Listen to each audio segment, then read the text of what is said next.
हाय, hello, नमस्कार. आज अगदी गव्हाच्या पिठाचा आणि केळीचा पौष्टिक असा स्पॉन्जी केक केला आहे. चला तर यासाठी मी काय केलं आहे, त्यासाठी 4 केळी घेतली आहेत, मिक्सरच्या पॉटमध्ये टाकले आहे.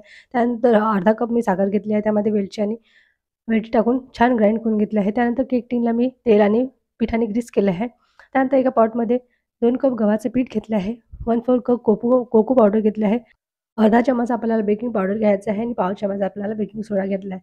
त्यानंतर छान आपण याला गाळून घेणार आहोत. त्यानंतर यामध्ये 1/4 कप आपण तेल टाकणार आहे. त्यानंतर आपण जी प्युरी केली केळ्याची ते टाकून घेणार आहोत. ते छान मिक्स करून घ्यायचं. त्यानंतर 2 कप दूध टाकून घ्यायचं आहे. ते पण छान मिक्स करून घ्यायचं आहे. अगदी स्मूथ असं बॅटर आपल्याला करून घ्यायचं आहे. त्यानंतर आपल्याला इथे वॉलनट टाकून घ्यायचे आहे आणि हे मिश्रण आपल्याला केक टिनमध्ये पोर करायचं आहे. आधीच इथे मी कढई प्रीहीट करायला ठेवली आहे. 10 मिनिटं प्रीहीट करून घ्यायची आहे. त्यानंतर केक टिन ठेवायचं आहे. 45 मिनिटं आपल्याला छान बेक करून घ्यायचं आहे. आपला झटपट हेल्दी केक तयार आहे. रेसिपी आवडल्यास लाईक, शेअर आणि सबस्क्राईब करायला विसरू नका. तोपर्यंत बाय बाय.